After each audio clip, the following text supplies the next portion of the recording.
का study copies पे स्वागत है। यहाँ जो है मॉडर्न हिस्ट्री की क्लास शुरू की जा रही है। मिडिवल हिस्ट्री की सारी क्लासेज जो है कंप्लीट हो चुकी हैं। प्लेलिस्ट बना दिया गया है मिडिवल हिस्ट्री घटना चक्र के नाम से, जा कर के आप लोग जो है प्लेलिस्ट में देख सकते हैं।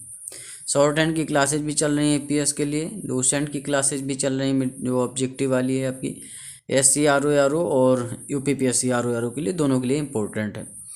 तो ये आपका मॉडर्न हिस्ट्री है घटना चक्र का, और ये पहली क्लास है यूरोपीय कंपनियों का भारत में आगमन। पहले हम सारी चीज़ों को विस्तार से पढ़ाएंगे, उसके बाद में जो भी घटना चक्र में क्वेश्चन आंसर है वो कराई जाएंगी। तो मन लगा के पढ़ाई करिए, पेन ले लीजिए, रफ कॉपी, फेयर कॉपी, जो मन हो ले लीजिए।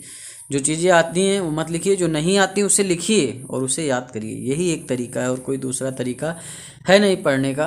तो सारी चीज़ें समझिए, बिना घटना चक्र के कल्याण नहीं होना है। ठीक, पेट में अभी क्वेश्चन आया था, गांधी जी ने लंगोट कब बांधी। बहुत सारे लोग मजाक बना रहे थे। पता होता, अगर आपने घटना चक्र से पढ़ाई की होती तो पता होता कि 1921 में जब जो है विदेशी कपड़ों का बहिष्कार किया गया और जलाया गया उन्हें, तभी उन्होंने लंगोट धारण करने का डिसीजन लिया। जूतों का परित्याग उन्होंने जो है आपके अहमदाबाद मिल आंदोलन में कर दिया था, पगड़ी का खेड़ा आंदोलन में त्याग कर दिया था। तो ये सारी चीज़ें होती हैं घटना चक्र में, सब कुछ है। IAS तक के क्वेश्चन इसमें मिलते हैं आपको। तो चलिए फिलहाल शुरू करते हैं बिना आपका टाइम वेस्ट किए, बिना किसी देरी के। चैनल को सब्सक्राइब करिए, लाइक करिए, यहाँ आपको आपके मतलब की चीज़ें मिलने वाली। देखिए, वास्को डी गामा जो कि पहला पुर्तगाली था, भारत आया। और ये किसकी सहायता से भारत आया? तो अहमद इब्न मजीद या अब्दुल मजीद भी कहीं कहीं दे रखता है, तो ऐसा है कि कंफ्यूज नहीं होना है। अब्दुल मजीद भी सही है, अहमद इब्न मजीद भी सही है। उसी की सहायता से भारत के पश्चिमी तट पर स्थित एक बंदरगाह है कालीकट, वहीं पर वास्को डी गामा सबसे पहले आता है 20 मई 1498 को। ये डेट याद रखनी है। अभी 1498 नहीं देते हैं, डेट भी दे देते हैं। तो 20 मई 1498 को वास्को डी गामा आपके पुर्तगाली यात्री होता है और कालीकट जो कि केरल में स्थित, वहीं पहुंचता है अहमद इब्न मजीद या अब्दुल मजीद की सहायता से। उसने यहाँ पहुंचकर भारत के नए समुद्री मार्ग की खोज की। ठीक, समुद्री मार्ग की खोज करता है। कई लोग कहते हैं भारत की खोज की, ऐसा क्वेश्चन आ जाता है तो टिक करना पड़ता है वास्को डी गामा। भारत पहले से मौजूद था, भारत कहीं गया नहीं था। तो ऐसा नहीं कि जो है भारत कहीं चला गया था उसे खोजबीन करके वास्को डी गामा लाए। हाँ, उन्होंने अपने यहाँ से यूरोप से आने वाले समुद्री मार्ग की खोज भारत के लिए की थी। तो इस तरह क्वेश्चन बनाए तो समझ में आता है। भारत की खोज कर दी। भारत जो है कब से है? पुरातन से, सनातन से। तो ये सारी चीज़ें समझिए। कालीकट के तत्कालीन शासक जो थे जमोरिन, कालीकट के जो राजा थे जमोरिन, उन्होंने वास्को डी गामा का बहुत भव्य स्वागत किया। फूल माला चढ़ाया, उन्हें खूब बढ़िया से जो है स्वागत सत्कार किया, लड्डू पेड़ा सब खिलाया। तो वास्को डी गामा के भारत आगमन से पुर्तगालियों एवं भारत के मध्य क्या होता है? व्यापार के क्षेत्र में एक नए युग का शुभारंभ हो जाता है। कि व्यापार का क्षेत्र जो है एक नए युग का शुभारंभ होता है कि अब जो है जितने भी पुर्तगाली हैं आपके और भारतीय, ये व्यापार कर सकते हैं। वास्को डी गामा क्या करता है? काली मिर्च यहाँ से लेकर के जाता है और 60 गुना अधिक मुनाफा कमाता है। अब काली मिर्च क्यों ले जाए भैया? जो आपका यूरोप वाला क्षेत्र है वो बहुत ठंडा क्षेत्र है, वहाँ पर क्या होता है, अनाज वनाज ज़्यादा नहीं होता है। तो सिस्टम ये होता है, समुद्र से मछली पकड़ी, ये पकड़ा वो पकड़ा, तो मांसाहारी सिस्टम चलता है। और मांसाहारी सिस्टम ऐसे जो पका के खाते हैं तो वो उतना स्वाद आता नहीं। ऐसा नहीं जो है काली मिर्च ही सिर्फ लेकर गया था, उसके साथ मसाले भी लेकर गया था। तो जो मसाले लेकर जाते हैं वास्को डी गामा, उससे 60 गुना मुनाफा कमाते हैं और जिससे अन्य पुर्तगाली व्यापारियों को भी प्रोत्साहन मिलता है और लोग भी आते हैं व्यापार करने कि हम भी व्यापार करेंगे। 1505 ईस्वी में फ्रांसिस्को डी अल्मीडा, जो फ्रांसिस्को डी अल्मीडा होते हैं, भारत में प्रथम पुर्तगाली वायसराय एवं गवर्नर बनकर आते हैं। मतलब जो पहले गवर्नर थे पुर्तगालियों के भारत में, वो फ्रांसिस्को डी अल्मीडा थे। 1505 में आते हैं। ठीक, प्रथम पुर्तगाली वायसराय कौन था? Francisco de Almeida. ये क्वेश्चन आया हुआ है तो याद रखना, ऐसा नहीं भूल जाइए आप, भूलना नहीं है आपको। आप जो है सुपरमैन है, अगर आप ही भूल जाएंगे तो कैसे काम चलेगा। व्यापारिक हितों के परिप्रेक्ष्य में हिंद महासागर में प्रभुत्व स्थापित करने के लिए अल्मीडा ने ब्लू वाटर पॉलिसी जो है नीले जल की नीति का प्रतिपादन किया। जो फ्रांसिस्को डी अल्मीडा था उसने कहा ऐसा है कि अब जो है हमें कब्जा करना है, तो हम ऐसी ऐसी नीतियां बनाएंगे जिससे जो है पूरी तरीके से कब्जा हो जाएगा। तो उन्होंने ब्लू वाटर पॉलिसी जो है डाल दी कि जो है ये कानून लगेगा, वो कानून लगेगा, तुम इधर से नहीं जाओगे, तुम उधर से नहीं जाओगे, इतना टैक्स देना पड़ेगा। तो हिंद महासागर में प्रभुत्व स्थापित करने के लिए नीले जल की नीति किसने? फ्रांसिस्को डी अल्मीडा, जो कि प्रथम पुर्तगाली वायसराय था भारत में, 1505 में आया था, उसने शुरू की। बस इतनी चीज़ें आप समझिए, बस और कुछ नहीं। अल्मीडा के बाद कौन आता है? अल्फांसो डी अल्बुकर्क आते हैं 1509 ईस्वी में। 4 साल ये गवर्नर रहते हैं भैया। तो 9 में आ जाते हैं अल्फांसो डी अल्बुकर्क, और उसने 1510 ईस्वी में बीजापुर के शासक यूसुफ आदिल शाह से गोवा छीन लिया। किसने? अल्फांसो डी अल्बुकर्क ने। जो यूसुफ आदिल शाह थे बीजापुर के शासक, उनसे गोवा ही छीन लेते हैं ये और अपने अधिकार में कर लेते हैं। इससे भारत में पुर्तगीज शक्ति का वास्तविक संस्थापक माना जाता है। अब इसने गोवा छीन लिया तो दिखा दिया कि भाई हमारे पास पावर है। किससे छीना? बीजापुर के यूसुफ आदिल शाह से छीना। तो इस तरह से अल्फांसो डी अल्बुकर्क को जो है पुर्तगाली शक्ति का भारत में वास्तविक संस्थापक माना जाता है। ये क्वेश्चन कई बार विभिन्न एग्जामों में पूछा गया है, तो ये लिख लीजिए आप। अल्बुकर्क ने 1511 ईस्वी में दक्षिण पूर्वी एशिया की महत्वपूर्ण मंडी थी मलक्का। तो अल्बुकर्क जो था, अल्फांसो डी अल्बुकर्क, ठीक। अल्मीडा और अल्बुकर्क में आपको अंतर करना पड़ेगा, ठीक। अल्मीडा क्या है? पहला गवर्नर वायसराय, ये आपके दूसरे हैं। इन्होंने गोवा छीना है, उसके बाद 1511 ईस्वी में मलक्का में अपना जो है मलक्का को जीत लिया पूरी तरीके से। 1515 में इन्होंने फारस की खाड़ी के मुहाने पे जो हरमुज एक बंदरगाह है, उसे भी ये कब्जे में कर लेते हैं फारस की खाड़ी के पास। तो हरमुज बंदरगाह 1515 में, और मलक्का मंडी पर कब्जा 1511 में आपके अल्फांसो डी अल्बुकर्क के द्वारा किया जाता है। अल्बुकर्क के बाद जो प्रमुख गवर्नर थे वो नीनो डी कुन्हा थे, और यह 1529 से 1538 तक गवर्नर रहते हैं। कहाँ? भारत में। पुर्तगाली यात्री वास्को डी गामा ने भारत की मार्ग की खोज की। स्पेनी यात्री थे कोलंबस, ठीक। उन्होंने अमेरिका की खोज की। निकले दोनों थे भारत की खोज के लिए। जो कोलंबस थे और वास्को डी गामा थे, दोनों भारत की खोज के लिए ही निकले थे, लेकिन जो कोलंबस थे उन्होंने अमेरिका की खोज की और इन्होंने भारत के मार्ग की खोज की। ब्रिटेन के कैप्टन कुक ने ऑस्ट्रेलिया की। तो ऑस्ट्रेलिया की खोज भी पूछ सकता है। अब हमेशा ये नहीं पूछेगा अमेरिका की खोज या भारत की खोज, अब पूछ सकता है ऑस्ट्रेलिया खोज किसने की? तो कैप्टन कुक ने की। हॉलैंड के तस्मान ने वान डीमन्स लैंड, जो हॉलैंड के एक तस्मान थे, उन्होंने वान डीमन्स लैंड, तस्मानिया और न्यूजीलैंड की खोज की। तो न्यूजीलैंड की खोज भी तस्मान ने की। पुर्तगालियों के भारत में प्रथम दुर्ग, जो पुर्तगालियों ने भारत में पहला दुर्ग स्थापित किया है, वो कहाँ स्थापित किया है? तो भारत में पहला प्रथम दुर्ग अल्फांसो डी अल्बुकर्क ने 1503 ईस्वी में कोचिन में किया है, ठीक। अल्फांसो डी अल्बुकर्क ने कोचिन में 1503 ईस्वी में आपके प्रथम दुर्ग की स्थापना कौन करते हैं? पुर्तगाली। तो पुर्तगालियों का पहला दुर्ग कोचिन केरल में होता है। उसके बाद में अज्जीदीव एवं कन्नौनोर में पुर्तगाली दुर्गों का निर्माण फ्रांसिस्को डी अल्मीडा द्वारा 1505 में किया गया। पहला दुर्ग आपके अल्फांसो डी अल्बुकर्क करते हैं, जो कि पहले वायसराय गवर्नर हैं। उसके बाद अज्जीदीव कन्नौनोर में ये करते हैं फ्रांसिस्को डी अल्मीडा, जिन्हें भारत में पुर्तगाली शक्तियों का वास्तविक संस्थापक माना जाता है। मध्यकाल में सर्वप्रथम भारत से व्यापार संबंध स्थापित करने वाले पुर्तगाली ही थे। भारत में यूरोपीय व्यापारिक कंपनियों के आगमन का क्रम क्या है कि कौन कौन सी कंपनी कैसे आई? देखिए, पहले पुर्तगाली आए, उसके बाद में डच आए, फिर अंग्रेज आए, फिर डेन आए, फिर फ्रांसीसी आए। तो यूरोपीय व्यापारिक कंपनियां कौन कौन सी? पहले पुर्तगाली, डच, अंग्रेज, डेन, फ्रांसीसी। भारत में पुर्तगाली सबसे पहले, और याद कैसे करेंगे? याद करने का सिंपल सा तरीका है। पुर्तगाली, डच आप याद कर लो आगे के दो, ठीक। पीछे के डेन, फ्रांसीसी याद कर लो। अंग्रेज बीच में आए, इतना याद कर लो। अंग्रेज कहाँ आए? बीच में आए। पहले दो पुर्तगाली, डच हैं, और आखिरी दो डेन, फ्रांसीसी, मतलब फ्रांसीसी एकदम लास्ट में आए। तो डेन, फ्रांसीसी लास्ट में रहेंगे, पुर्तगाली, डच पहले रहेंगे, बीच में अंग्रेज। भारत में पुर्तगाली सबसे पहले 1498 ईस्वी में आए थे और सबसे अंत में 1961 में जाते हैं। आते सबसे पहले हैं, जाते सबसे बाद में। कौन? पुर्तगाली। वर्ष 1961 में गोवा का पुर्तगाली गवर्नर था मैनुअल एंटोनियो वस्सालो सिल्वा। कितना टफ नाम है। 1958 से 61 तक था। भारत की स्वतंत्रता प्राप्ति के दौरान गोवा का गवर्नर जनरल जोसे फेरेरा बोस्सा, ठीक था। ये गोवा का गवर्नर था, ये भी याद करना है आपको, ठीक।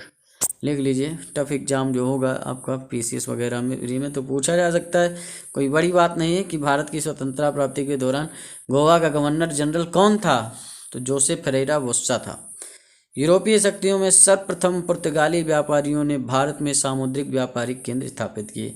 अगर पूछा जाए कि भैया यूरोपीय जो शक्तियां थीं भारत में, उसमें सर्वप्रथम किसने सामुद्रिक व्यापारिक केंद्र स्थापित किए, मतलब समुद्र में व्यापारिक केंद्र सबसे पहले किसने बनाया है, तो आप कहेंगे पुर्तगाली बस, क्योंकि ब्लू वाटर पॉलिसी दुनियादारी सब जो है इन्होंने ही चालू किया है। पुर्तगालियों ने 1503 में कोचिन में पहली फैक्ट्री डाली, मैंने बता ही दिया है, ठीक। अल्फांसो डी अल्बुकर्क के सानिध्य में ये सब काम किया गया था, जो कि पहला गवर्नर था। तथा 1505 ईस्वी में कन्नूर में, ठीक, 1505 ईस्वी में कन्नूर में दूसरी फैक्ट्री इन्होंने स्थापित की है, ये भी याद रखना, 1505 में कन्नूर में, ठीक। 1534 ईस्वी में पुर्तगालियों ने बंगाल के शासक गयासुद्दीन महमूद शाह से सतगांव और चटगांव में अपनी फैक्ट्रियां स्थापित करने की अनुमति प्राप्त कर ली। तो पुर्तगालियों की अगर पूछें बंगाल में पहली फैक्ट्री कहाँ स्थापित की गई है, तो ये सतगांव और चटगांव में। ऐसे क्वेश्चन बनते हैं, पूछ लेंगे कि पुर्तगालियों ने भारत में कहाँ पहली कंपनी फैक्ट्री डाली, तो आप कोचीन लगाएंगे, ठीक। दूसरी ये कन्नूर में डालते हैं, 1503 1505 याद रखना, कोई बड़ी बात नहीं, लिख लीजिए। उसके बाद फंसाने के लिए पूछ देंगे कि बंगाल में पहली फैक्ट्री कहाँ डाली, तो चटगांव और सतगांव में, ठीक। पुर्तगालियों द्वारा हुगली को बंगाल की खाड़ी में समुद्री लूटपाट का अड्डा बना लिया गया कि हम यहाँ से समुद्र में बैठ करके खूब लूटपाट करेंगे, खूब जो आएगा उसका सामान लूट लेंगे, जो भी टाफी कंपट लेके इधर से निकलेगा, सोना चांदी हीरे जवाहरात, हम जो है पूरी तरीके से लूटेंगे। तो ये काम था। तो 1632 ईस्वी में मुगल बादशाह शाहजहाँ ये देखते हैं कि ऐसा है कि ये लोग जो आता जाता है इधर से बहुत लूटपाट करते हैं, तो शाहजहाँ ने क्या किया कि हुगली में पुर्तगाली बस्तियों को पूरी तरह नष्ट कर दिया कि जब तुम्हारे रहने के लिए जगह ही नहीं रहेगी, तुम लूटपाट करोगे कहाँ से, और लूटपाट करोगे तो रखोगे कहाँ। तो यही सिस्टम किया शाहजहाँ ने, पुर्तगालियों को दौड़ा दौड़ा के मारा, क्योंकि वो हुगली में बहुत चोरी चकारी करते थे, समझिए बात को। और 1000 से अधिक पुर्तगाली निवासियों को बंदी बना लिया गया। किसने बनाया बंदी? आपके शाहजहाँ जी ने बनाया। कासिम बाजार की फैक्ट्री के प्रमुख थे जॉब चारनाक। कासिम बाजार आपका जो है जानते हैं बंगाल में है, उसके प्रमुख जॉब चारनाक ने अंग्रेजों के व्यापार केंद्र के लिए हुगली के स्थान पर सुतानूती और सुतनौती, जो कि कलकत्ता स्थान को चुना। कोच्चि 1814 ईस्वी में ब्रिटिश उपनिवेश के तहत शामिल हुआ, ठीक। कोच्चि 1814 में ब्रिटिश उपनिवेश में शामिल हो गया। 1599 में होता क्या, आप देखिए, हम अंग्रेजों की बात करेंगे यहाँ से, यहाँ पुर्तगालियों का थोड़ा हम चैप्टर स्लो डाउन करते हैं। 1599 में इंग्लैंड में एक मर्चेंट एडवेंचर्स नामक दल था। कौन था? मर्चेंट एडवेंचर्स नामक दल। उसने अंग्रेजी ईस्ट इंडिया कंपनी, या अंग्रेजी ईस्ट इंडिया कंपनी का पूरा नाम था the governor and company of merchants of London trading into the east Indies, इतना बड़ा नाम था अंग्रेजी ईस्ट इंडिया कंपनी का। ये नाम है, बस इतना आपको दिमाग लगाना, ज़्यादा दिमाग नहीं लगाना है। इसकी स्थापना करते हैं मर्चेंट एडवेंचर्स नामक दल जो होते हैं। दिसंबर 1600 में ब्रिटेन की महारानी एलिजाबेथ प्रथम होती हैं। इन्होंने इसके साथ व्यापार हेतु 15 वर्ष के लिए अधिकार पत्र दिया कि पूर्व के साथ जाओ, व्यापार करो, और इसके लिए हम तुम्हें 15 साल का अधिकार पत्र देते हैं। किसने कहा? एलिजाबेथ ने कहा। 15 वर्ष का व्यापार पत्र दिया, जाओ पूर्व के साथ। पूर्व में है कौन? भारत है, इंडोनेशिया, भारत के लिए मेनली इन्होंने कहा ऐसा कि लो 15 दिन व्यापार, 15 वर्ष के लिए व्यापार पत्र है। इसी दौरान भारत का बादशाह अकबर था, मतलब जब इस दौरान इन्होंने ये अधिकार पत्र दिया, तो भाई किसका टाइम पीरियड? 1556 से 1600, 1600 में इन्होंने दिया, और 1556 से 1605 तक आपके बादशाह अकबर गद्दी पर बैठे रहते हैं। उसके बाद आपके शाहजहाँ आते हैं, फिर जहांगीर आते हैं, तो जहांगीर आते हैं, फिर शाहजहाँ आते हैं, इसी तरीके से चलता रहता है। तो समझिए बात को। और आपके अकबर उस समय होते हैं। लिवेंट कंपनी को 1593 ईस्वी में स्थल मार्ग से व्यापार करने का अधिकार प्राप्त हुआ था। जहांगीर के शासनकाल में इंग्लिश ईस्ट इंडिया कंपनी ने सर्वप्रथम 1611 में मछलीपट्टनम अथवा मछलीपट्टनम में एक अस्थायी कारखाना स्थापित कर दिया। भाई अकबर के बाद जहांगीर आते हैं, ठीक। तो जहांगीर का टाइम पीरियड होता है तो 1611 ईस्वी में जो अंग्रेज होते हैं वो मछलीपट्टनम या मछलीपट्टनम में पहला अस्थायी कारखाना डालते हैं। क्वेश्चन आ जाए अभी कल को कि अंग्रेजों ने पहला अस्थायी कारखाना कहाँ डाला, तो मछलीपट्टनम मछलीपट्टनम लगाना है। लेकिन क्वेश्चन आ जाए सबसे पहला स्थायी कारखाना कहाँ डाला, तो वो है सूरत। 1613 ईस्वी में सूरत में स्थापित करते हैं अंग्रेज प्रथम स्थायी कारखाना। तो देखिए पुर्तगाली कोचीन था, अंग्रेजों का पहला स्थायी कारखाना सूरत है। अस्थायी पूछे तो मछलीपट्टनम में मछलीपट्टनम लगाएंगे। टाइम पीरियड जहांगीर का चल रहा है। सूरत में ही डचों द्वारा फैक्ट्री 1616 में डाली गई, जबकि फ्रांसीसियों द्वारा 1668 में डाली गई। सूरत में डचों ने 1616 में डाली है फैक्ट्री और 1668 में डाली है आपके फ्रांसीसियों ने। डच आए हैं पुर्तगाली के बाद, ठीक, उसके बाद अंग्रेज आए हैं, उसके बाद डेनिश आए, उसके बाद आपके फ्रांसीसी आए। तो इस तरह कन्फ्यूज आपके अंग्रेज बीच ही में रहेंगे बस। थॉमस बेस्ट नामक एक अंग्रेज अधिकारी ने पुर्तगालियों को स्वाली के स्थान पर हराया था। थॉमस बेस्ट, जो स्वाली का युद्ध होता है उसमें अंग्रेज अधिकारी होते हैं थॉमस बेस्ट, उन्होंने स्वाली के स्थान पर पुर्तगालियों को हराया। तो पुर्तगाल जो स्वाली का युद्ध हुआ है वो किसके मध्य हुआ है, पुर्तगालियों और अंग्रेजों के मध्य, ये याद रखना है आपको। 1661 ईस्वी में इंग्लैंड के सम्राट चार्ल्स द्वितीय का विवाह पुर्तगाल की राजकुमारी कैथरीन से होने पर चार्ल्स को बम्बई उपहार के रूप में दे दिया गया। मतलब 1661 में इंग्लैंड के सम्राट होते हैं चार्ल्स द्वितीय, इनका विवाह हो जाता है पुर्तगाल की राजकुमारी कैथरीन से। अब भैया पुर्तगाल की राजकुमारी हैं तो दहेज तो देना पड़ेगा, दहेज प्रथा कभी बंद ही नहीं हुआ। कहने की बात है भारत के ऊपर आरोप लगाए जाते हैं, हर जगह दहेज प्रथा है, हर जगह, ये मान लीजिए आप। तो सिस्टम है, ताकि पुर्तगाल की राजकुमारी जब विवाह हुआ तो इन्होंने पूरा का पूरा बम्बई उपहार में दे दिया, किसे, आपके सम्राट चार्ल्स द्वितीय को, जिसे उन्होंने 1668 में 10 पाउंड वार्षिक किराए पर ब्रिटिश ईस्ट इंडिया कंपनी को दे दिया। और इन्होंने उठाकर क्या किया कि ब्रिटिश ईस्ट इंडिया कंपनी को दे दिया चार्ल्स द्वितीय ने, कि ऐसा है कि 10 पाउंड हमें वार्षिक किराया दो, इसको लो, चाहे जो करो, चाहे जितना कर वसूलो। तो बम्बई के अंग्रेज गवर्नर जॉन चाइल्ड थे। 1688 ईस्वी में बम्बई और पश्चिमी समुद्र तट की मुगल बंदरगाहों का घेरा डाला तथा मक्का जाने वाले हज यात्रियों को बंदी बनाने का प्रयास किया। तो जब मिल गया इन्हें 1668 में, तो इन्होंने क्या किया, 20 साल बाद घटना घट गई कि यहाँ के अंग्रेज गवर्नर थे जॉन चाइल्ड, और इन्होंने किया क्या कि जो पश्चिमी समुद्री तट के मुगल बंदरगाहों पर घेरा डाल लिया और मक्का जाने वाले हज यात्री जो थे उनको ही बंदी बना लिया। और ये देख करके औरंगजेब गया बौरा।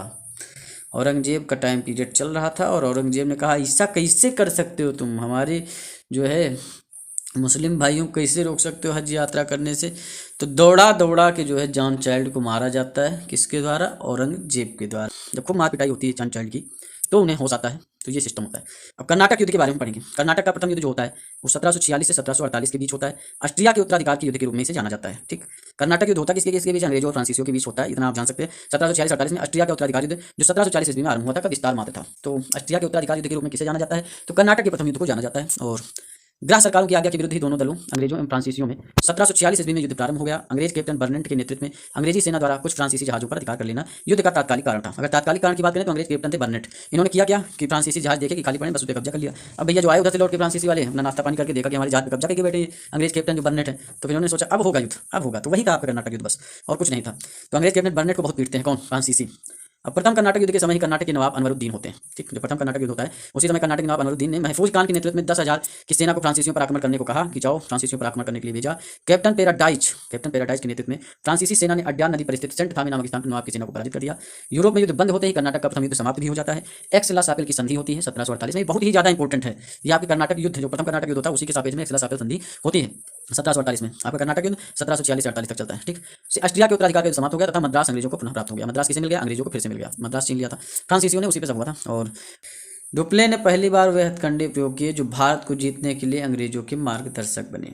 यह डुप्ले ही था जिसने पहली बार यूरोपीय सेना को भारतीय राजदरबारों में भारतीय बे पर नियुक्त करवाया तथा जिसने पहली बार यूरोपीय हितों के लिए भारतीय राजनीति में हस्तक्षेप किया, भारत में यूरोपीय साम्राज्य की नींव डाली। किसने, डुप्ले ने। तो ये बात समझिए आप। लुई 14वें के मंत्री कॉलबर्ट मतलब जो डोपले था पूरी तरीके से आप समझ लीजिए, डोपले ने इतने इतने हथकंडे अपनाए हैं कि भारतीय जो थे, तो भारतीय दरबारों में जो उनकी सेना होती थी, मतलब डोपले की सेना थी, वो क्या करते थे कि सेना हमारी रखेंगे। सेना जो होती डोपले की होती है और रहती है भारतीय राज दरबार में, और भारतीय राजा इन्हें वेतन देते हैं, इन्हें खाना देते हैं, इन्हें रहना देते हैं, इन्हें सोना देते हैं। और ये जब युद्ध करना होता है डोपले को, तो ये सेना भी ले लेता है अपनी वाली, कहता है तो मेरी सेना है। उसके बाद राजा की सेना भी ले लेता है और दूसरे राजा पर आक्रमण कर देता है, चाहे इनका ही मित्र हो चाहे शत्रु हो। तो डोपले की ही नीति थी जो अंग्रेजों के काम आती है आपके भविष्य में, ये समझिए। और इसी नीति पर पूरे अंग्रेज जो है भारत पर कब्जा करते हैं, ये चीज़ें आप समझिए। फ्रांसीसी कंपनी का निर्माण राज्य द्वारा हुआ और राज्य ही इसका सारा खर्च देता था, ठीक। और 1667 ईस्वी में फ्रांसिस केरो के नेतृत्व में एक अभियान दल भारत के लिए रवाना हुआ। जो फ्रांसिस केरो थे उन्होंने एक अभियान दल भेजा भारत के लिए 1668 में, जिसने 1668 में सूरत में अपने पहले व्यापारिक कारखाने की स्थापना की। तो फ्रांसीसियों ने पहले कारखाने की स्थापना आपके कहाँ की है, सूरत में की है। मेक्कारा गोलकुंडा के सुल्तान से एक अधिकार पत्र प्राप्त कर 1669 में मछलीपट्टनम में दूसरी फ्रांसीसी कोठी स्थापित हुई। तो पहली जो हुई है आपकी फ्रांसीसी कोठी सूरत में हुई, दूसरी मछलीपट्टनम में हुई है, ठीक। सूरत में आपके अंग्रेजों ने भी पहली फैक्ट्री डाली है, लेकिन अगर अस्थायिक बात करें तो मछलीपट्टनम में डाली है। तो डचों की बंगाल में पहली कंपनी पीपली में 1627 ईस्वी में स्थापित हुई थी, ठीक। डचों ने पीपली में बंगाल में पहली कंपनी डाली। इसके कुछ ही महीनों बाद डच पीपली से बालासोर चले गए, परंतु बंगाल में डचों का व्यापार सही ढंग से 1653 ईस्वी में शुरू हुआ, जब उन्होंने चिंसुरा में अपनी कंपनी स्थापित की। तो चिंसुरा में भी आपके डचों ने क्या डाली थी, फैक्ट्री डाली थी आपके बंगाल में, तभी उनका काम चला। चिंसुरा के डच किले को गुस्तावस फोर्ट के नाम से जाना जाता है। जो डचों का चिंसुरा वाला किला है उसको गुस्तावस फोर्ट के नाम से जानते हैं। यूरोप वासियों को सर्वोत्तम सोरा और अफीम जो मिलता था, यूरोप के वासियों को, अंग्रेजों को कह लो मेनली, तो बिहार से प्राप्त होता था। अंग्रेजी शासनकाल में बिहार अफीम उत्पादन हेतु प्रसिद्ध केंद्र था। ये क्वेश्चन भी आया हुआ है, बहुत जगह पूछा गया कि जब अंग्रेजी शासनकाल था तो सबसे ज़्यादा अफीम कहाँ पैदा किया जाता था, तो बिहार में। भारत में यूरोपीय शक्तियों के आगमन का क्रम इस प्रकार है, पहले पुर्तगाली आए, डच आए, अंग्रेज, डेन, फ्रांसीसी। मैंने बताया बीच में अंग्रेज आए और पहले पुर्तगाली डच रख लो और लास्ट में डेन फ्रांसीसी, डेनिश फ्रांसीसी, बस इतना करना है आपको, ज़्यादा कुछ दिमाग लगाना नहीं। जबकि इनकी कंपनियों की स्थापना के वर्ष इस प्रकार हैं, ये भी आप देख लीजिए। एस्टाडो द इंडिया पुर्तगीज कंपनी 1498 में, वेरिंग द ओरेस्ट इंडिसे कंपनी जो डच ईस्ट इंडिया कंपनी 1602 में आती है। The governor and company merchants of London trading in East India अंग्रेज ईस्ट इंडिया कंपनी 1600 में स्थापित की जाती है। डेन ईस्ट इंडिया कंपनी 1616 में, और कंपनी देश इंडेस ओरिएंटलेस ये भी आपकी 1664 में। तो ये लंबा वीडियो हो चुका है, अगला वीडियो जो है वो क्वेश्चन आंसर पे होगा। इस पे सारे क्वेश्चन आंसर कराए जाएंगे आपको मॉडर्न हिस्ट्री के, और टेंशन बिल्कुल मत लीजिए, आप लोग पढ़ते रहिए मन लगा के बस, क्योंकि आपका एग्जाम एकदम सर पे है, इतना मान के चलिए। मुन्ना भैया की तरह लिबिर लिबिर नहीं करना, पढ़ाई पे आप ध्यान दीजिए बस, कालीन भैया बन के फोकस करिए अपने लक्ष्य पे बस, कि मिर्ज़ापुर को संभाल के रखना है, मतलब नौकरी लेनी है, ठीक से जल्दी लेनी है। तो चैनल को सब्सक्राइब कर लीजिए आप लोग, बहुत बढ़िया बढ़िया चीज़ें आपको यहाँ मिलने वाली हैं। करंट अफेयर की ऐसी क्लास चालू करेंगे कि आप एक बार देख लेंगे ना, तो करंट अफेयर आपके सर, करंट अफेयर की ऐसी क्लास चालू करेंगे, करंट अफेयर अगर आप देख लेंगे तो करंट अफेयर आपको कभी भूलने वाला है ही नहीं। पूरा स्टैटिक जीके कवर करा के एकदम सही तरीके से, इसीलिए थोड़ा लेट हो रहा है करंट अफेयर के लिए, बढ़िया क्लासेज लाने वाले हैं हम लोग। और चैनल को सब्सक्राइब कर लीजिए, यहाँ शॉर्ट वीडियो भी आपको देखने को मिलते हैं जो आपका रिवीजन, क्विक रिवीजन करवा देते हैं, चाहे हिस्ट्री का हो, चाहे जियोग्राफी, पॉलिटी, इकोनॉमी, सबका क्विक रिवीजन शॉर्ट पड़ता है। तो चैनल को सब्सक्राइब करिए, लाइक करिए, कमेंट करिए। मिलते हैं आपसे नेक्स्ट वीडियो में। धन्यवाद, थैंक यू, शुक्रिया।